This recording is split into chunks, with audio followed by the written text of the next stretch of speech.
So today we're going to look at using a viewfinder. So I'm going to take this piece of paper here, I'm just going to fold it in half, and I'm going to make two parallel cuts about half an inch, about an inch apart, like so. Then we're going to fold it over, and then I'm just going to snip that off.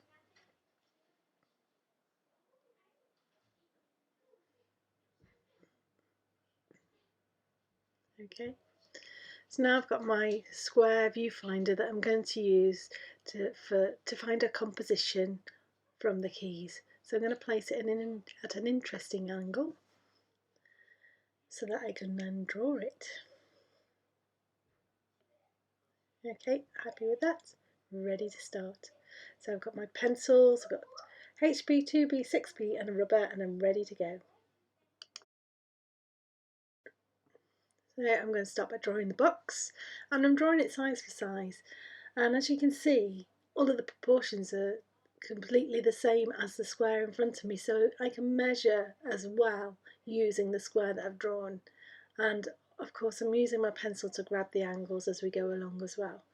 And we're just using the same methods as before. We're looking for the darkest darks and the lightest lights, and we're filling in the blanks in between that. So I've measured my key, I know it's at that angle, and I can see where it cuts into the top of the box. It's a slightly different angle from where I'm sitting to where you can see with the camera. So for instance, you can see on the stem of the key that it sort of sits halfway across into the bottom of the box, and that is exactly where it sits in the actual viewfinder, so you can use the viewfinder to measure across and get your proportions right as well. It's kind of like a little grid if you think about it. Okay, so I'm not overdrawing these, I'm just taking some really quick reference sketches. I'm going to do this a little bit bigger in a few minutes. So I'd like you to do 2 or 3 of these, and it is nice if you do them at different angles. Looks almost like a composition. So have a go at throwing the keys around, moving them, moving the viewfinder. I've tried to stick with the metallic element because I think it's more interesting to draw, but you absolutely don't have to. You can draw the car keys, part of your keys if you want. Just have a go, really. I think the metallic element is quite a challenge, so that's why I wanted to show you it, really.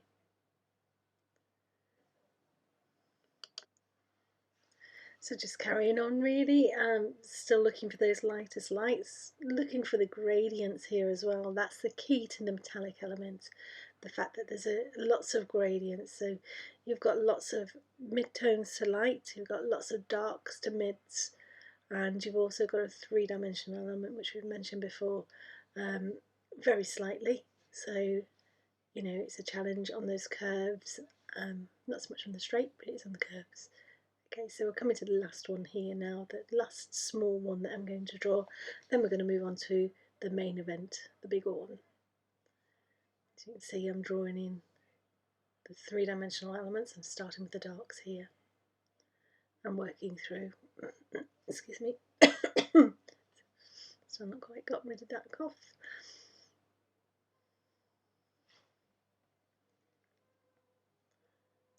Thank you. Measuring as well. As you can see through the viewfinder, that will give you a big clue to where things are. And remember your negative shapes. You can see the gradients falling through from mid to light, leaving some parts of it white as well. Really take a good look at where your highlights are, because those highlights you're going to leave completely white. So I've rearranged my viewfinder for the last time, and I've drawn the box bigger this time, so I'm going to really expand on what we've just done. So you can see that just in the same way I've measured out where the key is going to go and the angle of the key, and I've taken a look at those negative shapes within the frame that we're using to give me some more clues, and I'm going to start building up those three-dimensional lines that I said before. We talked about the keys being slightly three-dimensional and it being a little bit of a challenge. When you blow it up, it becomes a little bit more clearer. So it's a nice thing to do to really start to see and have a look at what's really happening with those shapes. I'm not going to overdraw this. It's a light sketch. I'm going to do as much as I can to record the information, but I'm not going to overdraw it and make it into a perfect illustration. You can if you want to. As you can see, I'm sort of leaving those lines, I'm not smudging them in, and I'm not over blending. Go as far as you want, I think is what I'm trying to say. Don't get fatigued by it because it is just an observation. So looking at the key, I can see that there's 2 lines where it makes that indent, and that the 3-dimensional quality changes as it goes around curves, etc. To where the shadow falls, to how much of that 3-dimensional element we can see, and we can start to record all that information in.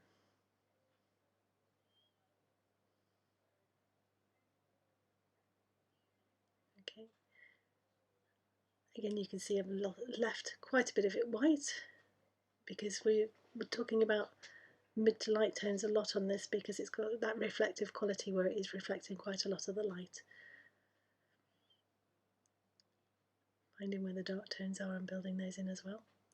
And of course I've looked as well where the key sits within the viewfinder and measured that and taken into consideration the negative shapes within there as well. Okay, so I'm coming to the end, so I'm about to finish off the background to my keys, so go and grab your keys, get your sketchbooks, have a go, show me on Facebook what you've done. I'm really loving seeing all the drawings on Facebook, by the way, so thank you for that, and speak to you soon.